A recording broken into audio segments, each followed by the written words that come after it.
Well, hey, church. Hey, welcome again to just a quick 5-minute devotion, little thought for you as you begin your day. Rejoice in the Lord always, and again I say rejoice. Rejoice is defined by saying, I am full of joy. I am glad, I am delighted. To make merry, to be happy. I like all those definitions.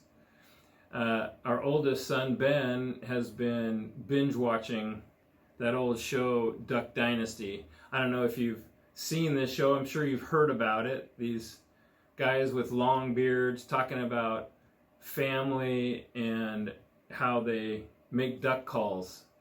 But the whole thing is prefaced on just goofy things that they get themselves into, and as I watch it, it makes me laugh. But the father of these guys, Phil, he always remarks. He says, "You know what? One of my goals is to make Miss Kay, his wife, be happy, happy, happy." You know, what if that was our goal, to make our lives and others around us happy, happy, happy? Psalm 118 shares the verse, "This is the day that the Lord has made, and I will rejoice and be glad in it."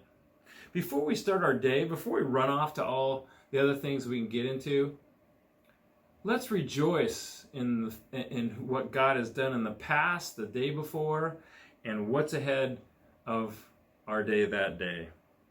The Apostle Paul shares in Philippians time and time again this thought of rejoicing. It's a common theme that's smattered in this small little book to the church in Philippi.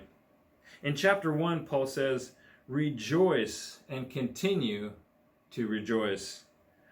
Chapter 2, he tells them he is glad and he rejoices with all of them, these congregants in Philippi. And he says, "And you should rejoice with me." Chapter 3, he begins the chapter by saying, "Rejoice in the Lord, brothers." And he ends chapter 4 saying, "Rejoice in the Lord always, and again I say, rejoice." He says later, "I rejoice greatly in the Lord." Why? Because I've learned to be content in whatever circumstances I find myself in any and every way. Folks, we need to rejoice more and complain less. Perhaps this is a tough time in all of our lives to find the so-called silver lining in all these things. And I'm the first one to want to just be frustrated and not want to be any way, shape, happy. I want to tell people what I really feel, right? During this time. But what if we were the ones to change the conversation if it goes south or if it gets negative? Be the one to say, "Hey, let's talk about our blessings that we have." And most of us need to consider the days that we have and the beauty that the day can bring. And that could change our whole mindset.